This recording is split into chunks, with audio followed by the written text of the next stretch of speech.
sudah biasa menulis itu ya mungkin bisa membantu ya. Kan dia bisa mampu memfilter itu. Tapi masalahnya kalau misalnya untuk yang pemula itu membahayakan, kenapa? Karena dia akan menelan mentah-mentah. Jadi kalau penulis pemula menggunakan ChatGPT pasti ketahuan ini nggak mungkin tulisannya. Oh. Iya.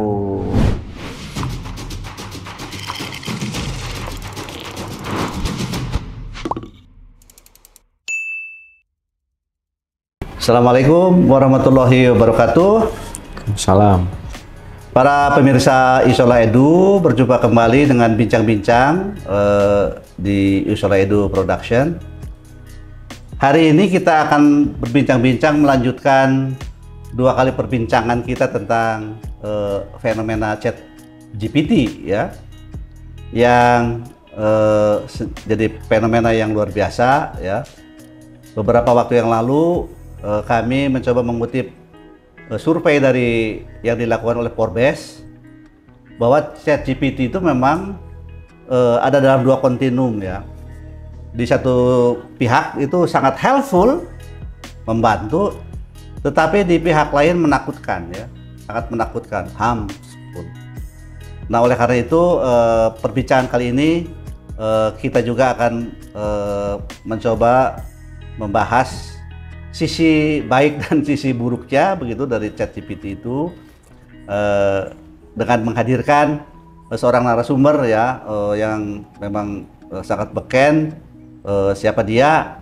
Dia adalah Dr. Asep Bayu ya, dari Universitas Pendidikan Indonesia. Selamat sore, Asep. Selamat sore, Bapak. Sore ya. Jadi Asep ini masih muda ya, dosen muda kami di Universitas Pendidikan Indonesia.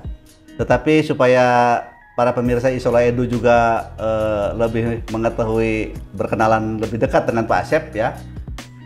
Pak Asep, coba cerita deh masa kecil gitu ya, terus masa sekolah, kemudian sampai ke Jepang ya, kemudian ke Bandung lagi. Cerita deh gimana supaya pemirsa Isola Edu itu mendapatkan insight ya dari perjalanan hidup Pak Asep masa kecil dan sekarang jadi dosen di kampus Universitas Pendidikan Indonesia. Ya, masa kecil gimana Pak ya? Bingung saya jadi. Ya, lahir di mana? Saya lahir sekolah di Bandung. Kalau SD dulu SD Citapen 2 Tasikmalaya. Oh, SD di Tasik ya, Citapen Tasikmalaya. 2 iya. Sana. SMP, terus SMP 1 Tasik, lalu pindah ke SMP 11 di Bandung. SMP 11. Oh, ya, Lalu lanjut lagi ke SMA 7 Bandung. Nah, setelah SMA 7 lanjut ke Teknik Kimia ITB ya, S1-nya. Teknik Kimia ITB. Betul. Ya. Ya. Jadi dari Tasik ya SMP, kemudian ke Bandung di SMA 7, masuk Teknik Kimia di ITB. Terus gimana ceritanya ke Jepang? Ya, kalau ke Jepang karena ada kesempatan ya, kebetulan ada kita kenalan dengan salah satu alumni juga, alumni SMA 7 dan sekarang jadi dosen di ITB juga. Saya fisika sekarang udah jadi Profesor Ferry ya. Ferry kenalan. Oh, Profesor Ferry. Terus sudah gitu lalu diajak ke Jepang, kesempatan ke Jepang, bertemu dengan profesor saya Iko Okuyama di sana. Lalu Waktu ada itu S2, S3. S2, S3. Iya. S2, S3 ya. S3 itu di Hiroshima atau? S2, S3 di Hiroshima. Oh, di Hiroshima University ya, saudara-saudara ya. Tahun berapa Pak Asep dulu bisa menyelesaikan doktor di Hiroshima University? Doktor itu lulus doktor bertahun 2011, Pak. 2011 ya, Ya. 2011. Bidangnya? Bidangnya kimia dan teknik kimia, Departemen Chemistry and Chemical Engineering. Chemistry and Chemical Engineering. Luar biasa. Dan Pak Asep di UPI sekarang dosen di prodi kimia ya? Kimia ya. Kimia, sebab di UPI itu, di MIPA itu ada prodi pendidikan kimia. Betul. Dan ada prodi kimia. Betul. Prodi kimia murni lah, ilmu murni begitu.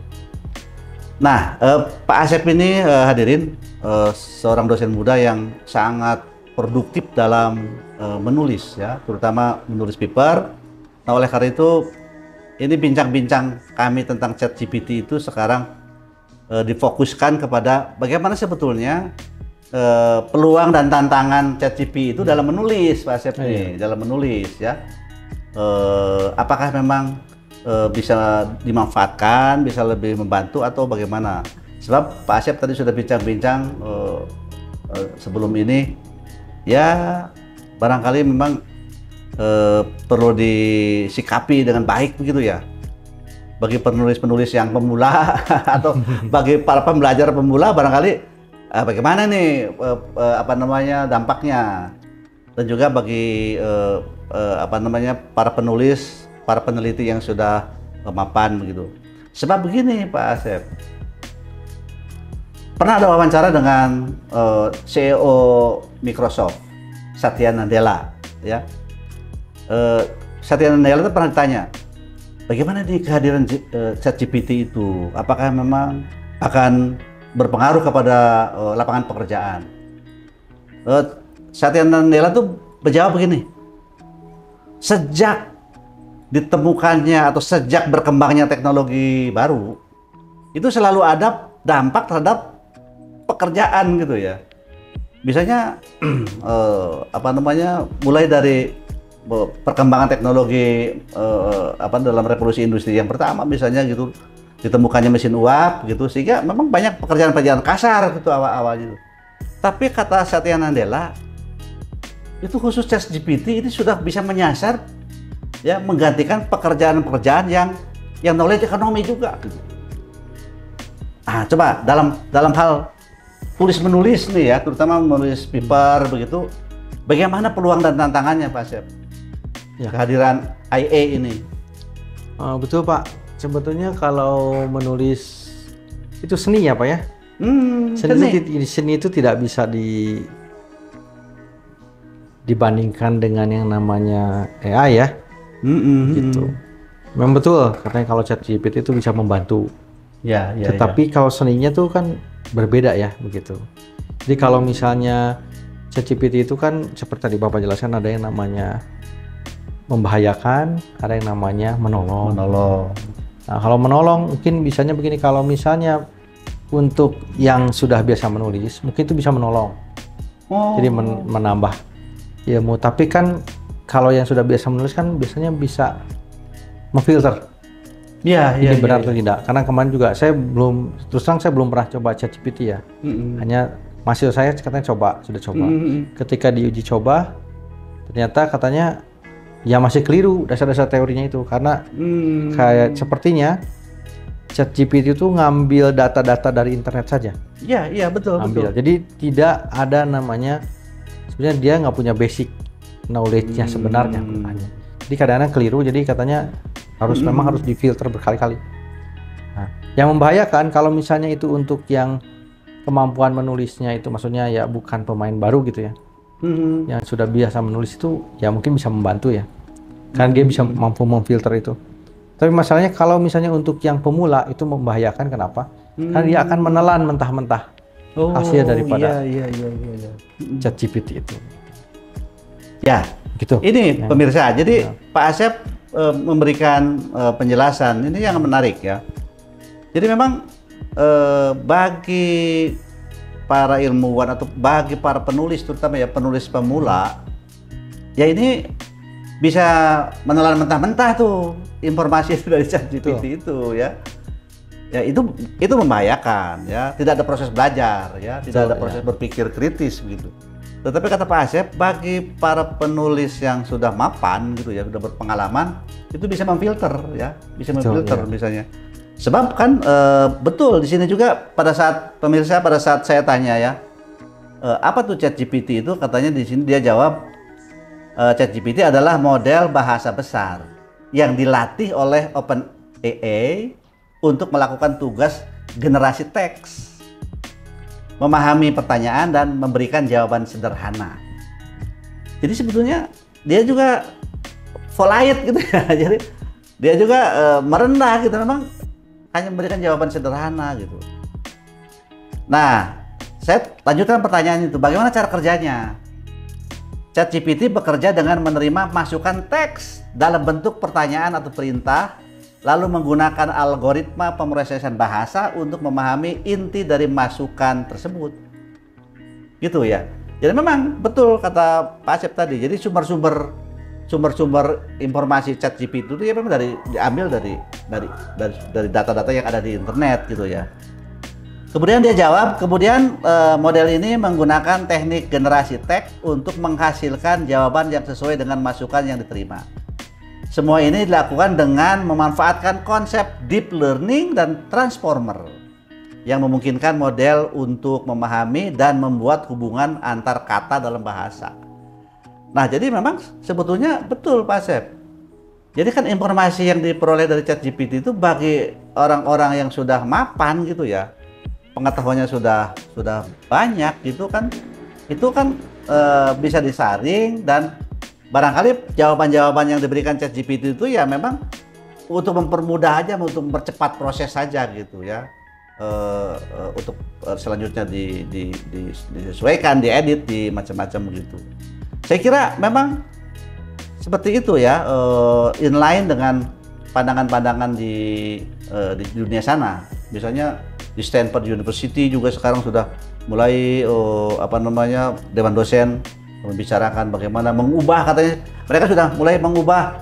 Sekarang itu tidak lagi memberikan ujian tertulis, apalagi open book yang di luar kampus gitu ya. Sekarang ujiannya ujian lisan, begitu misalnya ya, ujian lisan. Bahkan kalau bikin paper ditulis tangan, itu ada di dunia sana gitu ya. Di sejumlah universitas di Amerika Serikat sekarang sedang mengembangkan ChatGPT Zero. Jadi semacam mesin pintar juga ya gitu, mesin pintar juga yang bisa mendeteksi produk tulisan itu apakah pure menggunakan ChatGPT atau tidak. Ini ramai begitu. Nah, Pak Asep, ini sebetulnya sekarang kita coba berinsut sedikit deh ke dunia pengajaran nih. Pengalaman Pak Asep di kimia nih ya, di kimia, apa sebetulnya yang dirisaukan kalau misalnya kan biasa kalau setelah mengajar kan memberikan soal-soal latihan segala macam gitu. Apakah misalnya menurut Pak Asep kalau mahasiswa mencoba minta jawaban soal-soal terhadap GPT itu betul-betul tidak ada proses belajar nggak? Atau bagaimana trik Pak Asep supaya sebetulnya masukan dari ChatGPT itu ya sebetulnya hanya masukan awal saja. Tetap aja mahasiswa harus menggunakan cara berpikirnya untuk mengolah lagi. Atau bagaimana menurut visi Pak Asep? Menurut saya kalau ChatGPT itu ya mungkin betul ya untuk masukan awal, Prof. Jadi untuk masukan awal, tapi ya itu masalahnya kalau misalnya mahasiswanya itu misalnya tidak mampu memfilter, itu membahayakan. Dan itu juga tantangan bagi kita, bagi pendidik ya, Prof ya. Bagaimana caranya mensiasati, menjadikan yang namanya harmful itu menjadi lebih bermakna begitu ya. Gitu sih. Mungkin cara-cara yang bisa dilakukan, apalagi Indonesia kan terkenal literasinya rendah ya. Nah, caranya untuk meningkatkan literasi, kalau kemarin tuh sempat waktu saya tuh, ya caranya dia suruh menulis. Nah, dengan menulis dia harus membaca. Begitu. Tapi dengan ChatGPT mungkin ya kadang kalau mahasiswanya malas masukkan itu, tapi bakal ketahuan bagaimana karena tidak semua data di sana itu ya, walaupun data itu akurat, tapi ada saja yang miss ya. Begitu masalah. Ya pemirsa, memang kata Pak Asep, untuk melatih atau untuk meningkatkan kemampuan berpikir peserta didik itu memang harus menulis ya. Dan supaya bisa menulis itu memang modalnya itu membaca. Nah sekarang nih dengan ChatGPT kan, kalau instan, kalau para mahasiswa memang hanya instan saja, itu ya proses membacanya nggak ada tuh ya. Proses membacanya nggak ada. Nah, tetapi memang kata Pak Asep tetap saja ketahuan ya, katanya oleh dosennya ketahuan kalau gaya tulisannya seperti ini. Apalagi kan umumnya kan mereka itu ChatGPT itu menjawab tuh ya tanpa citasi ya. Tanpa citasi. Walaupun menurut beberapa informasi kalau diminta sumbernya diberikan katanya sumber citasinya itu diberikan gitu ya. Ya. Dan memang kalau tidak bisa jawab dia itu menjawab juga di sini. Maaf katanya apa namanya kami tidak bisa jawab. Kemudian mengenai sumber ya silahkan lakukan bibliometrik gitu ya, dilakukan sendiri bahkan disebutkan di sini. Suruh ke perpustakaan, suruh ke Google juga nanya seperti itu. Nah, jadi pemirsa memang ternyata lagi-lagi ya tergantung kepada penggunanya juga ya, tergantung pada penggunanya. Dalam konteks menulis seperti tadi kata Pak Asep, memang menulis itu satu makom ya yang penting bagi peserta didik untuk memahami konten gitu. Untuk bisa berpikir kritis itu harus menulis. Tapi syaratnya itu harus membaca. Nonsen gitu kalau bisa nulis bagus tanpa membaca ya. Nah gitu ya. Dan ChatGPT menurut kami, hemat kami ya memang ini salah satu bantuan saja. Sebab di sini juga ini Pak Asep, coba saya tanya gini misalnya ya. Saya tanya gini nih pemirsa. ChatGPT bisa nggak membantu menuliskan esai? Nah gitu ya. Terus dia jawab, ya ChatGPT dapat membantu dalam membuat draft atau membuat ringkasan dari sebuah esai. Namun model ini masih memiliki beberapa keterbatasan dalam hal pemahaman konteks ya dan penggunaan bahasa yang kompleks. Pak Asep, jadi ternyata memang dalam konteks memang nggak bisa ChatGPT dan dalam penggunaan bahasa yang kompleks, sehingga hasil akhir mungkin memerlukan beberapa perbaikan dan penyesuaian oleh pengguna. Ternyata benar-benar ya. Jadi memang kalau betul-betul kita disiplin mengerti apa jawaban yang diberikan ChatGPT seperti ini pemirsa ya. Lebih baik untuk menggunakan ChatGPT sebagai alat bantu dalam proses penulisan esai, bukan sebagai penulis utama. Jadi ternyata nih, jadi ChatGPT itu harus dijadikan sebagai pembantu ya dalam menulis esai, bukan sebagai penulis utama. Co-author, co-author. Pemirsa, saya bertanya selanjutnya ya, dengan kata lain ChatGPT membantu pekerjaan agar lebih cepat, bukan lebih baik. Nah, saya jawab gitu, saya tanya gitu pemirsa. Ini ChatGPT jawab ini. Memang tidak selalu katanya, tergantung pada tugas yang diberikan. ChatGPT dapat membantu mempercepat pekerjaan dengan menghasilkan draft atau ringkasan dalam waktu yang singkat. Tetapi kualitas hasil akhir masih tergantung pada pengguna. Nah, gitu saya. Gimana tanggapan Mas Asep? Ya betul itu Pak. Betul ya? Iya. Betul. Jadi penulis pemula dengan penulis yang sudah mahir berbeda Pak. Jadi kalau penulis pemula menggunakan ChatGPT pasti ketahuan ini nggak mungkin tulisannya. Oh. Ya. Sama seperti mungkin kita belajar melukis ya Bapak Ibu ya waktu SD dulu ya Pak ya. Ya. Ketika belajar melukis kan dibandingkan dengan pelukis profesional kan akan berbeda. Ketika melukis pertama kali ya coretannya ada kesalahannya, apanya itu tampak dan itu justru seninya di sana. Kalau salah tidak masalah. Kan peneliti itu kan boleh salah, tidak boleh berbohong begitu ya. Ya betul. Peneliti seperti itu. Nah, itu kan terlihat sekali kalau hasil. Terlihat ya. Ya. Nah, Pak Asep, selanjutnya ada informasi gini. Dalam beberapa kasus katanya hasil yang dihasilkan oleh ChatGPT dalam menulis esai itu bahkan bisa lebih baik daripada yang dihasilkan oleh manusia. Namun pada umumnya ChatGPT lebih difokuskan pada mempercepat proses kerja. Betul. Ya. Proses kerja. Jadi bisa jadi pemirsa proses kerja bisa lebih cepat. Bahkan Satya Nadella pun dalam wawancara itu menjelaskan begini katanya. Di dunia ini umat manusia katanya pasti mencari pemecahan terhadap persoalan-persoalan lingkungan. Menurut ramalan beliau mungkin baru bisa diselesaikan selama 250 tahun katanya. Tapi kalau AI itu bisa disingkat ya. Bisa disingkat, pasar itu bisa selesai 25 tahun. Luar biasa kan? Nah, sekarang gini Pak Asep. Bagi penulis pemula ya, apa sebetulnya bagi penulis pemula ChatGPT itu dimanfaatannya seperti apa gitu ya, apakah memang digunakan untuk melihat rambu-rambu misalnya, sebab saya beberapa kali nanya misalnya sekarang topik essay apa nih dalam bidang saya misalnya yang sekarang sedang tren, dia jawab tuh gitu.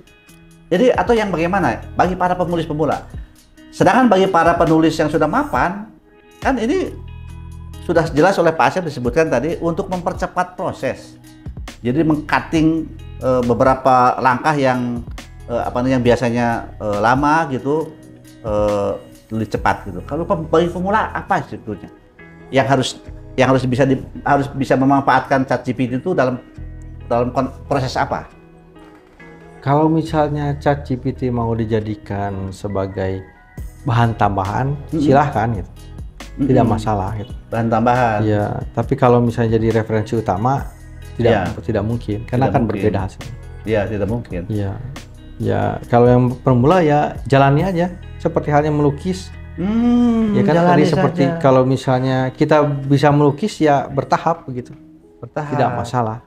Bertahap. Dan penulisan yang bertahap itu. Ya termasuk tadi misalnya ya penulis pemula. Saya kan menulis yang baik kan harus dari riset ya. Iya, dari riset yang baik. Misalnya saya tanya misalnya tanya ke ChatGPT ini misalnya topik-topik riset apa atau masalah-masalah riset apa di bidang saya misalnya ya yang sedang happening gitu misalnya, yang sedang menjadi perhatian utama misalnya.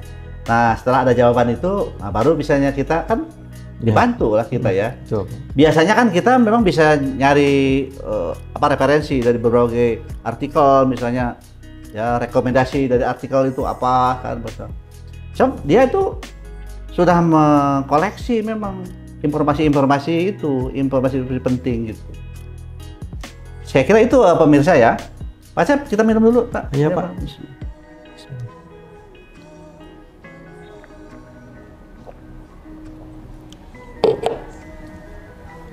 Nah, jadi pemirsa Isola Edu sangat jelas sekarang ya, sangat jelas bahwa ChatGPT ini adalah semacam aplikasi yang membantu ya, memberikan pengetahuan awal ya, baik bagi para penulis pemula maupun penulis yang sudah mapan pun ini bisa dimanfaatkan. Pak Asep tadi memberikan saran misalnya bagi para penulis pemula, ya jalani saja untuk belajar ya, informasi awal bisa diperoleh dari ChatGPT, pengetahuan yang yang ringan-ringan bisa dilihat dari sini. Bahkan ChatGPT sendiri pemirsa tadi sudah menegaskan bahwa penulis utamanya itu harus manusia. ChatGPT itu membantu saja. Nah, oleh karena itu barangkali kehadiran AI ini para pemirsa barangkali memang bagaimana kita menyikapinya ya.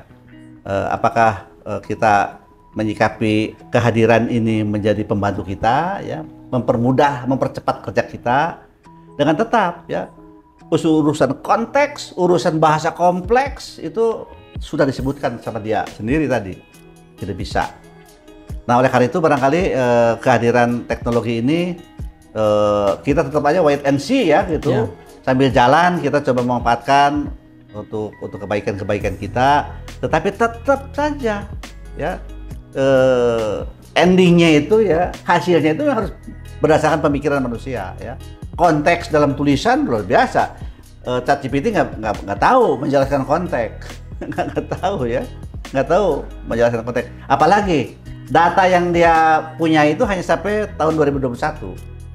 Jadi data-data 1 tahun 2022 aja udah nggak ada tuh, nggak bisa.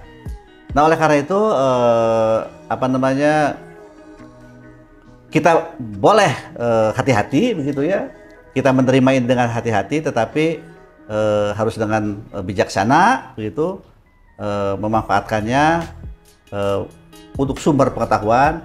Barangkali Pak Asep ibarat begini, dulu lahirnya kalkulator kan mempercepat ngitung tuh, gitu ya.